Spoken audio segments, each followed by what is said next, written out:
Digital अरेस्टमधील online फसवणुकीचे 3,22,000 रुपये तक्रारदारास परत करून नाशिक ग्रामीण सायबर पोलिसांनी उल्लेखनीय कामगिरी केली आहे।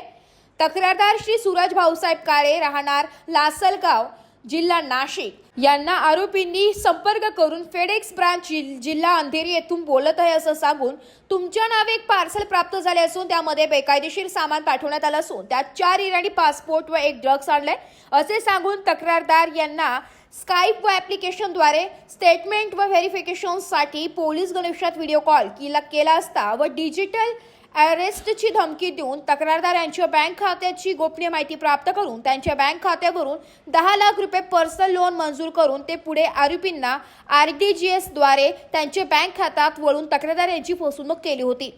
सदर फसवणुकीच्या गुन्ह्यांचा समांतर तपास करण्यासाठी नाशिक ग्रामीण जिल्हा पोलीस अधीक्षक श्री बाळासाहेब पाटील, अप्पर पोलीस अधीक्षक श्री आदित्य मिरखेलकर यांच्या मार्गदर्शनाप्रमाणे नाशिक ग्रामीण सायबर पोलीस स्टेशनचे पोलीस निरीक्षक दत्तात्रय शिंदे, पोलीस निरीक्षक श्री नागेश मोहिते व महिला पोलीस हवालदार सुवर्णा हिरे यांनी तक्रारीची तात्काळ दखल घेऊन बँकेला पत्रव्यवहार करून सदरचे खाते गोठविण्यात आलं व त्यावर शिल्लक असलेली 3,22,000 रुपये रक्कम तक्रारदार यांना माननीय न्यायालयाच्या आदेशाने परत मिळवून देण्यात आलेली आहे। लासलगाव पोलीस स्टेशनच्या हद्दीत राहणारे सूरज काळे यांच्याबरोबर एक सायबर क्राईमचा गुन्हा घडलेला आहे। त्याच्यामध्ये डिजिटल अरेस्ट या प्रकारामध्ये त्यांच्याकडे एक पार्सल आलेलं आहे आणि ते पार्सलमध्ये ड्रग्ज आणि इतर देशाचे पासपोर्ट आहेत जे इल्लीगल आहेत आणि याचा सगळ्यांचा परिणाम म्हणून तुम्हाला पुढील कारवाई होऊ शकते या दृष्टिकोनातून त्यांना घाबरवलं गेलं आणि त्यांच्याकडून साधारणतः 10 लाख रुपये बँकेच्या मार्फतीने घेतले गेले।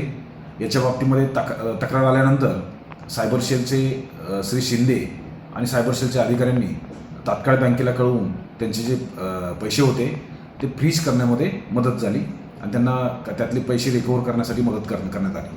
अशा प्रकारचा गुन्हासुद्धा दाखल करण्यात आलेला आहे आणि आरोपीचा शोध घेण्याचं काम सध्या सुरू आहे। डिजिटल अरेस्ट आणि सायबर संदर्भातील गुन्हे याच्यामध्ये मोठ्या प्रमाणात वाढ होत आहे। यामध्ये अवेअरनेस हा सगळ्यात महत्त्वाचा मुद्दा आहे। याच्यामध्ये अशा स्वरूपाची कुठली OTP आपण कुणाशी शेअर करू नये।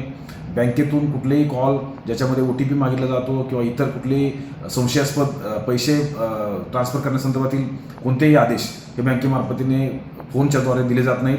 त्यामुळे या बाबतीमध्ये सायबरच्या गुन्हे आणि सायबर गुन्हेगार यांनी नवीन जे लुप्त्या सुरू केलेले आहेत याच्याबाबतची माहिती घेऊन त्याच्यामध्ये त्यांच्या आमिषाला बळी न पडता आपल्या स्वतःच्या कुटुंबियाला आणि स्वतःला यापासून दूर ठेवणं अत्यंत आवश्यक आहे आणि सायबर साक्षर होणं अत्यंत आवश्यक आहे। वृत्तसंकलन विभाग AB न्यूज नाशिक।